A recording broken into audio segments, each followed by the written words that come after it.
Hello students, BSc part second के videos की इन श्रृंखला को आगे बढ़ाते हुए आज हम अध्ययन करेंगे कॉम्पटन प्रभाव का। तो सबसे पहले हम बात करते हैं कॉम्पटन प्रभाव क्या है। तो कॉम्पटन ने ग्रेफाइट ब्लॉक पर एक्स किरणों को आपतित किया।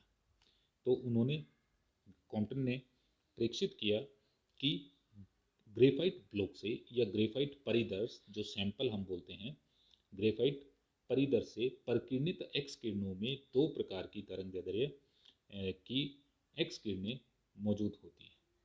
ठीक है, प्रकीर्णित एक्स किरणों में दो प्रकार की एक्स किरणें उपस्थित होती हैं। प्रथम प्रकार की एक्स किरण जिसकी आवर्ती या तरंगदैर्ध्य आपतित एक्स किरण की आवर्ती के समान होती है, तथा दूसरी प्रकार की प्रकीर्णित एक्स किरणों की आवर्ती आपतित एक्स किरण की आवर्ती से कम, या यदि तरंगदैर्ध्य की हम बात करें तो तरंगदैर्ध्य जो है वो आपतित एक्स किरणों की तरंगदैर्ध्य से अधिक होती है। तो हमने कहा प्रकीर्णित एक्स किरणों में दो प्रकार की तरंगदैर्ध्य प्राप्त हुई हमें। तो प्रथम प्रकार की जो प्रकीर्णित एक्स किरणें हैं उनकी तरंगदैर्ध्य आपतित एक्स किरण की तरंगदैर्ध्य के समान है, तथा दूसरे प्रकार की जो प्रकीर्णित एक्स किरणें हैं उनकी आवर्ती या तरंगदैर्ध्य, यदि हम तरंगदैर्ध्य की बात करें तो उनकी तरंगदैर्ध्य आपतित एक्स किरण की तरंगदैर्ध्य से अधिक होती है। तो प्रकीर्णित एक्स किरणों के दोनों घटकों के तरंगदैर्ध्य का अंतर, ठीक है। तो हमने कहा जो पहली तरंगदैर्ध्य लैम्डा डैश हो गई, ठीक है, और जो आपतित तरंग की हो गई वो लैम्डा हो गई, ठीक है। लैम्डा हो गई जो हमारे पास एक्स किरण आपतित हो रही है उसकी तरंगदैर्ध्य लैम्डा हो गई, और जो प्रकीर्णित एक्स किरण है जिसकी तरंगदैर्ध्य आपतित एक्स किरण की तरंगदैर्ध्य से अधिक है वो लैम्डा डैश हो गई। तो लैम्डा डैश माइनस लैम्डा इन प्रकीर्णित एक्स किरणों के दोनों घटकों के तरंगदैर्ध्य का अंतर लैम्डा डैश माइनस लैम्डा को हम कॉम्पटन विस्थापन कहते हैं। कॉम्पटन विस्थापन आपतित एक्स किरण की ऊर्जा पर निर्भर नहीं करती है। कॉम्पटन विस्थापन आपतित एक्स किरण की ऊर्जा पर निर्भर नहीं करता है, परंतु यह प्रकीर्णन कोण पर निर्भर करता है। इस प्रभाव को कॉम्पटन प्रभाव कहते हैं। तो कॉम्पटन विस्थापन को हम डिनोट करेंगे डेल्टा डेल। डेल्टा डेल क्या है? Delta del is del minus del, ठीक है। तो कॉम्पटन विस्थापन डेल्टा डेल आपतित एक्स किरण की ऊर्जा पर निर्भर नहीं करता है, परंतु यह प्रकीर्णन कोण पर निर्भर करता है। इसे हम आगे जब हम अपना जो कॉम्पटन विस्थापन के लिए फार्मूला ड्राइव करेंगे तो उसके अंदर हम प्रदर्शित करेंगे कि कॉम्पटन विस्थापन प्रकीर्णन कोण पर निर्भर करता है, ऊर्जा पर निर्भर नहीं करता है। तो इस प्रभाव को हम नाम देते हैं कॉम्पटन प्रभाव। तो कॉम्पटन प्रभाव आपतित एक्स किरण ऊर्जा पैकेट या फोटोन के रूप में तथा प्रकीर्णक या लक्ष्य के परमाणुओं के शिथिलबद्ध इलेक्ट्रॉनों के प्रत्यास्थ टक्कर के कारण होता है। तो कॉम्पटन प्रभाव का कारण क्या है? कॉम्पटन प्रभाव आपतित एक्स किरण तथा प्रकीर्णक या लक्ष्य के परमाणुओं के शिथिलबद्ध लूजली बाउंड, मतलब वे इलेक्ट्रॉन जो नाभिक से ढीले बंधे होते हैं उनके मध्य प्रत्यास्थ टक्कर के कारण होता है।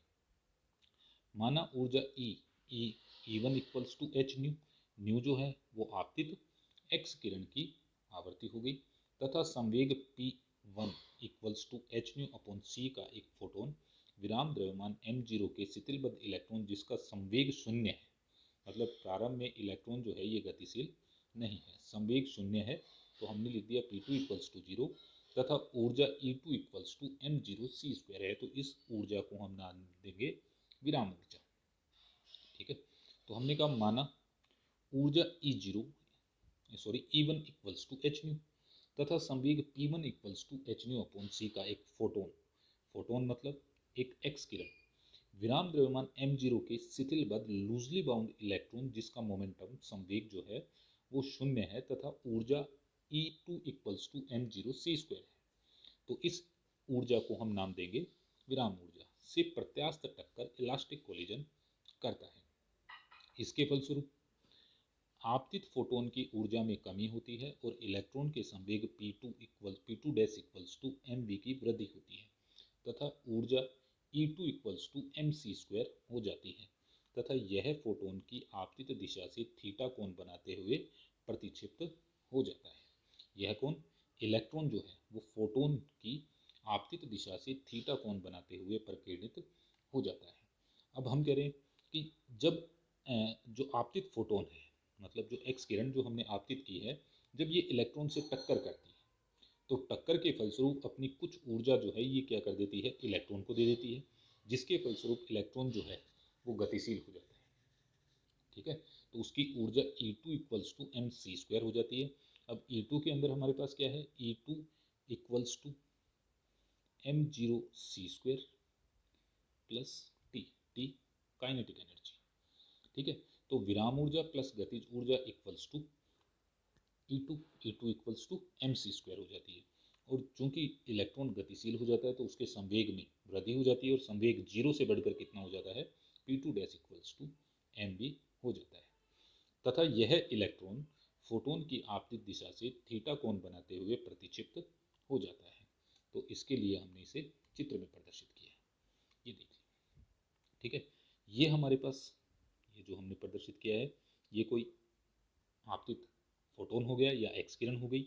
ऊर्जा इसकी है E1 equals to H nu, momentum संवेग T1 equals to H nu upon सी। ये हमारा हो गया इलेक्ट्रॉन, ये जो हमने यहाँ प्रदर्शित किया है ये इलेक्ट्रॉन हो गया। ये प्रारंभ में स्थिर है तो इसका संवेग P2 इक्वल्स टू जीरो हो गया और ऊर्जा विराम ऊर्जा equals to E2 equals to M zero C square हो गई। अब हमने कहा जब ये फोटोन जो है ये इस इलेक्ट्रॉन से टक्कर करता है तो टक्कर प्रत्यास्थ होती है, जिसके फलस्वरूप ये क्या करता है, इस जो फोटोन है ये इलेक्ट्रॉन को अपनी कुछ ऊर्जा दे देता है, जिससे इलेक्ट्रॉन की ऊर्जा बढ़कर E2 एम सी स्क्वायर हो जाती है और संवेग जो P2 डैश है वो एम वी के बराबर हो जाता है। तथा आपतित जो फोटोन था ये प्रकीर्णित होकर जो आपतित फोटोन है इसकी दिशा के साथ फाई कोण बनाते हुए प्रकीर्णित हो जाता है। ठीक है, ये हमने इसमें चित्र में दिखाया है। तो जो प्रकीर्णित फोटोन है इसका संवेग P1 dash equals to H nu upon C और ऊर्जा जो है वो E1 dash equals to H nu dash होती है। इसी क्षण संवेग P1 dash equals to H nu dash upon C तथा ऊर्जा E1 dash equals to H nu dash का एक फोटोन आपतित फोटोन की दिशा से फाई कोण बनाते हुए प्रकीर्णित होता है। ठीक है, जब टक्कर होती है तो टक्कर के फलस्वरूप फोटोन प्रकीर्णित होकर आपतित फोटोन की दिशा से फाई कोण बनाते हुए प्रकीर्णित हो जाता है। तो प्रकीर्णित फोटोन की संवेग हो गया P1 dash equals to H nu dash upon C तथा ऊर्जा हो गई E1 dash equals to H nu dash. तो हमने कहा टक्कर से पूर्व आपतित फोटोन की ऊर्जा E1 equals to H new और आपतित फोटोन का संवेग P1 equals to H nu upon C. लक्ष्य इलेक्ट्रॉन का विराम ऊर्जा E2 equals to M zero C square और इलेक्ट्रॉन का संवेग P2 इक्वल्स टू जीरो। अब टक्कर के पश्चात यदि बात करें, टक्कर के पश्चात प्रकीर्णित फोटोन की ऊर्जा E1 dash equals to H nu dash, प्रकीर्णित फोटोन का संवेग P1 dash equals to H nu dash upon C. प्रतिक्षिप्त इलेक्ट्रॉन की ऊर्जा E2 dash equals to M C square और प्रतिक्षिप्त इलेक्ट्रॉन का संवेग P2 dash equals to M B.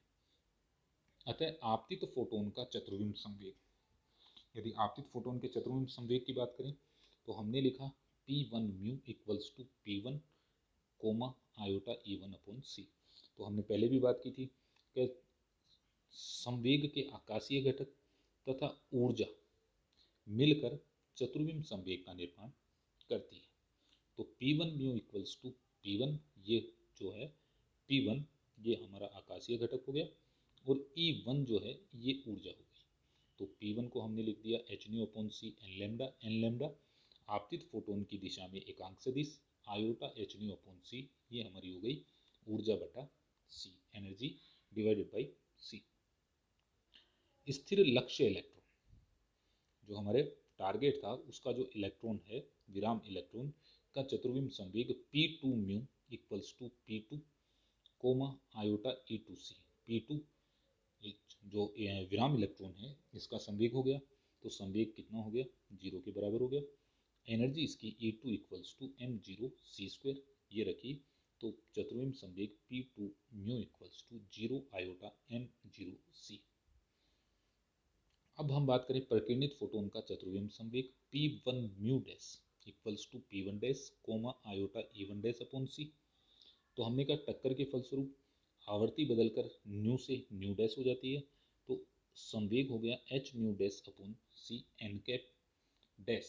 N cap dash जो परिकिरणित फोटोन की दिशा में एकांक सदिश iota H nu dash upon सी, ये एच न्यू डैश हमारी ऊर्जा होगी। इसी प्रकार प्रतिक्षिप्त इलेक्ट्रॉन का चतुर्विम संवेग P2 mu equals to P2 dash comma iota E2 dash upon c, P2 dash equals to mv और E2 इक्वल्स टू ये यहाँ mc, ठीक है, यहाँ mc स्क्वायर, तो ये चेंज होकर हो जाएगा आयोटा mc। अब हमने कहा चतुर्विम संवेग के संरक्षण के नियमानुसार, तो ये हमें यहाँ करेक्शन करना है। तो E2 हमने देखो E2 डैश ऊपर लिखा है, E2 डैश ये E2 dash equals to mc square, तो हमें यहाँ क्या रखना है, हमें रखना है E2 डैश इक्वल्स टू, इसकी जगह रखा जाएगा mc स्क्वायर और यहाँ ये टर्म खत्म होकर हो जाएगी mc। तो हमने कहा चतुर्विम संवेग संरक्षण नियम के अनुसार, चतुर्विम संवेग संरक्षण नियम के अनुसार, तो चतुर्विम संवेग संरक्षण नियम के अनुसार टक्कर से पूर्व संवेग बराबर टक्कर के पश्चात संवेग। तो टक्कर से पहले ये हो गया आपतित फोटोन का संवेग चतुर्विम संवेग, ये विराम इलेक्ट्रॉन का चतुर्विम संवेग, ये परिकिरणित फोटोन का चतुर्विम संवेग, और ये हो गया आपतित फोटोन का प्रतिक्षिप्त इलेक्ट्रॉन का चतुर्विम संवेग। तो इससे हमने लिख लिया P2 mu dash equals to P1 mu plus P2 mu minus P1 mu dash. तो इसको उठाकर हम इस तरफ ले गए और इसे हल कर लिया। इस समीकरण का स्वयं के साथ अदिश गुणनफल करने पर, इस समीकरण का स्वयं के साथ अदिश गुणनफल करते हैं, तो P2 mu dash square equals to P1 mu plus P2 mu minus P1 mu dash dot P1 mu plus P2 mu minus P1 mu dash. इसे हमने हल कर लिया, गुणा किया, तो इसको इसके साथ गुणा करें P1 म्यू स्क्वायर, इसको इसके साथ गुणा करें P2 म्यू स्क्वायर, इसको इसके साथ गुणा किया P1 म्यू डैश स्क्वायर, फिर उसके बाद में इनको लगातार गुणा करें तो टर्म आ जाती है plus 2 P1 mu dot P2 mu minus 2 P1 mu dot P1 mu dash minus 2 P2 mu dot P1 mu dash बराबर P2 म्यू डैश का डैश स्क्वायर। इसको हमने डिनोट कर दिया समीकरण नंबर 2 से। परंतु हम जानते हैं P1 mu square equals to P1 square minus E1 square upon C square, ठीक है। तो ये आकाशीय घटकों का के वर्गों का योग हो गया और ये हो गया हमारे पास energy E1 square upon C square. तो इसको हल किया तो P1 mu square equals to 0 के बराबर प्राप्त होता है। इसी प्रकार P2 mu square equals to minus M0 square C square और P2 mu dash square is also equal to minus M0 square C square, और इसी प्रकार P1 mu dash square equals to 0 के बराबर प्राप्त होता है। अब हम हल करने गए P1 mu dot P2 mu, P1 mu की वैल्यू हमने ऊपर से लिख ली और P2 म्यू की वैल्यू भी हम ऊपर से लिख लाए। इसको इसके साथ मल्टीप्लाई करना है, इसको इसके साथ मल्टीप्लाई करना है और हल किया तो वैल्यू आ गई माइनस M0 H म्यू। अब हम मल्टीप्लाई कर रहे हैं P2 mu dot P1 mu dash को, तो इसको इसके साथ मल्टीप्लाई करना है और ये टर्म इसके साथ मल्टीप्लाई हो जाएगी, तो मल्टीप्लाई हुई तो ये मिल गया minus M0 H mu dash. अब हम हल कर रहे हैं P1 mu dot P1 mu dash को, तो P1 म्यू की वैल्यू हमने ऊपर से लिखी P1 comma iota H nu upon C dot P1 dash comma iota H nu dash upon C। तो ये हो गई, न्यू जो है ये आपतित फोटोन की आवर्ती है और न्यू डैश परिकिरणित फोटोन की आवर्ती है। इसको हमने मल्टीप्लाई किया तो ये हो गया P1 dot P1 dash, P1 dot P1 dash, तो हमने लिख लिया इसको P1 dash cos phi, P1 तथा P1 डैश मतलब आपतित और परिकिरणित फोटोन के मध्य कोण फाई है, तो ये हो जाएगा P1 P1 dash cos phi, और इसको इनके साथ मल्टीप्लाई किया, ये टर्म इसके साथ मल्टीप्लाई की, तो ये हो गया minus H square nu nu dash upon C square. P1 और P1 डैश की वैल्यू रखी हमने, तो P1 है एच न्यू अपॉन सी, और P1 डैश जो है वो H nu dash upon C के बराबर है। तो ये हो गया H nu upon C, H nu dash upon C cos phi minus H square nu nu dash upon C square. तो इनको मल्टीप्लाई किया तो वैल्यू आ गई हमारे पास, और हल कर लिया तो ये हो गया minus H square nu nu dash upon C square 1 minus cos phi. इन मानों को समीकरण 2 में रखने पर, ठीक है, तो इनको उठाकर ले गए, तो देखो P1 म्यू स्क्वायर चाहिए, P1 म्यू स्क्वायर आ गया, P2 म्यू स्क्वायर चाहिए, P2 म्यू स्क्वायर आ गया, फिर P2 म्यू डैश स्क्वायर चाहिए, वो आ गया, P1 म्यू डैश स्क्वायर चाहिए, ये 0 हो गया, तो इसकी भी वैल्यू आ गई।